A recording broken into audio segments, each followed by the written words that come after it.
Et bienvenue dans un cinéma près de chez vous. Mon nom est Olivier et cette semaine, on se déplace encore une fois dans le salon pour revisiter un classique de Disney et qui s'appelle Cinderella, qui est en version Blu-ray, qui est la version anniversaire. Alors, allons-y. Donc, la version Blu-ray anniversaire de Cinderella ou Cendrillon en français reprend le film que plusieurs d'entre vous doivent déjà avoir vu maintes et maintes fois, des années 50. Donc, vite, vite, l'histoire, c'est cette jeune fille qui vit avec sa belle-mère et ses tantes et qui subit un peu un, un peu d'abus parce qu'elle doit faire toutes les corvées et qui aspire à mieux. Et c'est ce qui va arriver lors d'une soirée où est-ce qu'elle va pouvoir impressionner le prince, mais pour ça, elle doit retourner chez elle avant minuit. Donc, je vais faire une petite critique rapide du film. Ce que j'aime moins, c'est que le film prend 20 minutes avant de mettre vraiment l'action, l'intrigue en place. Donc, 20 minutes où est-ce qu'on voit Cendrillon chanter avec des petits rats, parler et espérer autre chose. Tout ça, 20 minutes sur un film de 75 minutes. Je trouve que narrativement, on coupe beaucoup d'intrigues où est-ce qu'on aurait pu avoir quelque chose de beaucoup plus intéressant. Et en contrepartie, on a la conclusion qui se fait en 5 minutes. Où est-ce que ça semble être assez garoché. Donc, niveau histoire, je trouve que ça vieillit mal en tant que tel d'une façon narrative, mais l'histoire reste quand même quelque chose de plaisant à voir, surtout pour les enfants, peut-être pas pour moi. Je peux pas dire que c'est quelque chose qui me fait que j'avais grande excitation à voir, à revoir ce film en tant que tel. Mais bon. Pour ce qui est du Blu-ray, dans le fond, on a une version restaurée du film de 1950. Donc, on a des couleurs qui sont vraiment plus vibrantes, plus saturées, quelque chose de beaucoup plus coloré en tant que tel.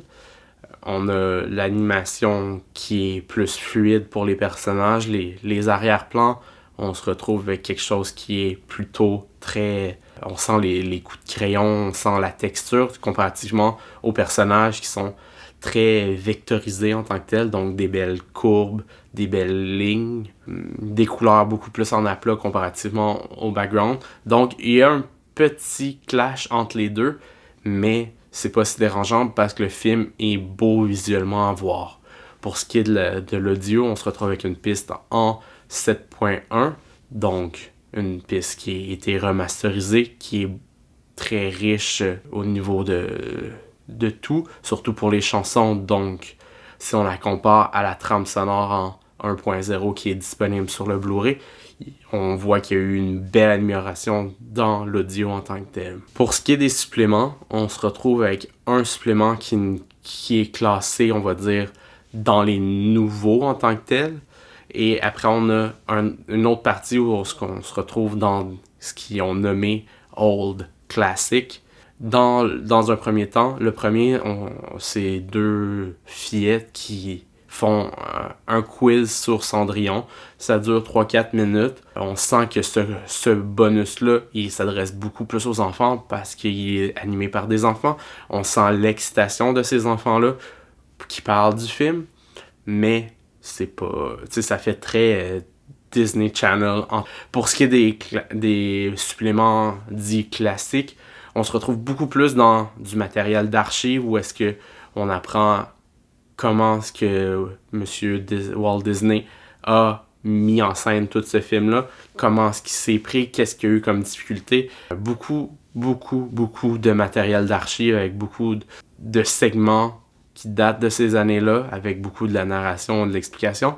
On sent que qu'est-ce qui était enregistré comme segments audio les plus récents date quand même de plusieurs années, donc ce n'est pas de nouveaux suppléments en tant que tel. Pour ma part, des documents d'archives, c'est pas ce qui m'intéresse tant que ça, mais je trouve que niveau contenu, il y a quand même beaucoup de suppléments intéressants pour ça, comparativement à cette nouvelle vague de suppléments qu'il y a sur le disque. Aussi, le film peut être vu de deux façons. La façon normale, où ce qu'on peut voir la version théâtrale qui a été présentée en format 4:3. Cette version-là, elle peut être bonifiée pour enlever les bandes noires sur le côté avec le Disney View.